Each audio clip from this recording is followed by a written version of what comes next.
नहीं चाहिए। मैं परिचय कराऊं प्रदेश के अध्यक्ष श्री मदन राठौड़ जी, सरकार में उप मुख्यमंत्री श्री प्रेमचंद जी बैरवा और मंत्री श्री सुमित गोदारा जी।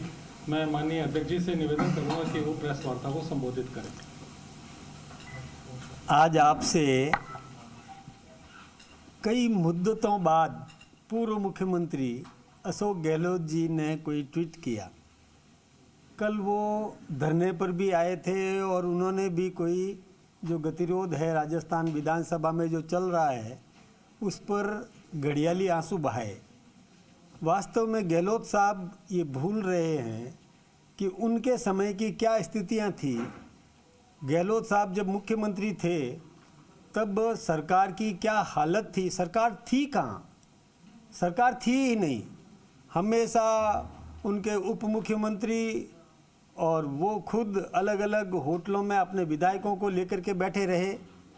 कभी सरकार चलाने का उनको अवसर आया ही नहीं, समय मिला ही नहीं।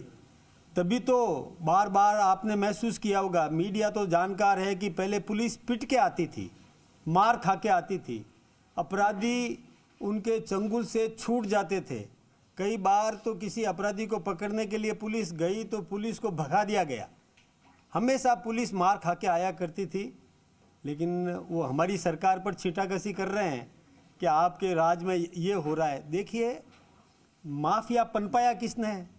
कांग्रेस राज में ये बजरी माफिया पनपे। हमारी सरकार ने त्वरित कार्रवाई की। ऐसा कोई भी घटनाक्रम नहीं है कि जिसमें अपराधी कहीं भाग करके चले गए हों। जहाँ कहीं भी छोटा मोटा किसी भी प्रकार का अपराध हुआ, हमारी सरकार ने तत्काल कार्रवाई की और अपराधियों को गिरफ्तार करके जेलों में बंद किया, उनको सजा देने का काम किया। किसी भी प्रकार की घटना रही हो, हमारी सरकार ने तत्परता से काम किया। हमारी सरकार कानून व्यवस्था पर पूरी तरह तत्पर है। और यही नहीं, और विकास के मामले में भी जब हमारी सरकार ने विकास के आयाम स्थापित किए तो कांग्रेसी घबरा गए। कांग्रेस को लगा कि ये तो लगातार और काम कर रही है सरकार और छा जाएगी, जनता में इसकी इमेज बन रही है। तो हमारी इमेज को घटाने का उन्होंने षड्यंत्र किया। जो गहलोत साहब कभी सदन में आए नहीं, पूरा एक बार शपथ लेकर के चले गए थे, उसके बाद सदन में आए नहीं। मैंने भी देखा कि मैं 2 बार राजस्थान विधानसभा में रहा, तब भी गहलोत साहब सदन में नहीं आया करते थे। एक बार तो मैंने उनको चैलेंज करके बुलवाया था। अभी लेकिन अचानक कल आ गए आकर के और सुर्खियां बटोरने का काम किया गहलोत साहब ने।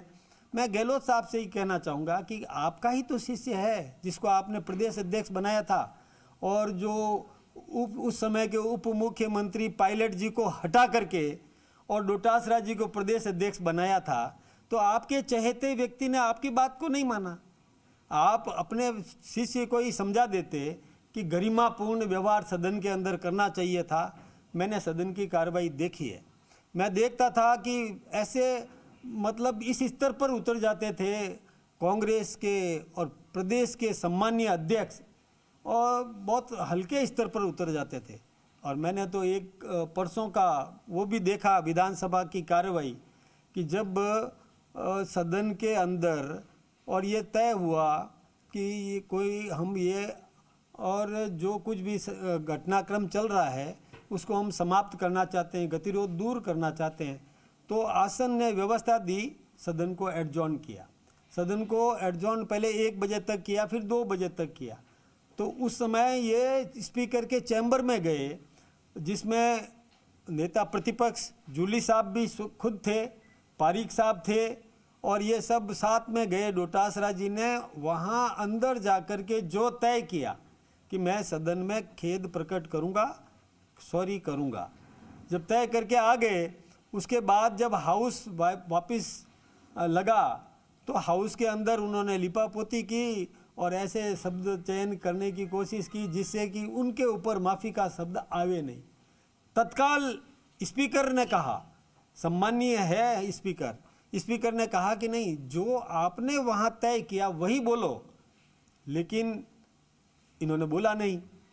तो जूली साहब बोले कि साहब खेद तो प्रकट कर रहे हैं, खेद प्रकट नहीं कर रहे हैं, ये कहो कि मैंने जो व्यवहार किया मैं उसके लिए सॉरी करता हूँ या उसके लिए मैं खेद प्रकट करता हूँ, ये बोलो ना। उन्होंने यह नहीं बोला। तब हमारे संसदीय कार्य मंत्री ने और स्पष्ट किया कि देखिए ये वादा खिलाफी ठीक नहीं है, जो आपने चैम्बर में जो बोला वही आप वापस यहाँ आकर के बोलो, लेकिन वो बोलने को तैयार नहीं थे। ये गतिरोध इस कारण से बना। और मैं सोचता हूँ कि नेता प्रतिपक्ष को भी उन्होंने और मतलब जैसे कोई हाईजैक कर दिया हो, नेता प्रतिपक्ष भी अपनी भूमिका नहीं निभा पा रहा है, ये स्थिति भी ठीक नहीं है। तो विधानसभा की गतिरोध दूर करने के लिए कांग्रेस हठधर्मिता पर अड़ी हुई है। और इधर गहलोत साहब जो कह रहे हैं कि राजस्थान में कानून व्यवस्था ठीक नहीं है, अरे कानून व्यवस्था में सुधार किया भजन लाल जी ने, हमारी सरकार ने, भजन लाल जी की सरकार ने आते ही और चाक चौबंद व्यवस्था करी। हाँ, अपराध तो देखिए, वैसे अपराधों में कमी बहुत आई है। पिछली बार इस टेन्योर में इतने कार्यकाल के अंदर जो अपराध जितने हुए, उससे हमारे समय में अपराध बहुत कम हुए। कांग्रेस के राज में अपराध दर्ज भी नहीं होते थे और फरीक को, बेचारे पीड़ित व्यक्ति को और भगा दिया करते थे, समझा करके और उसको निकाल दिया करते थे। लेकिन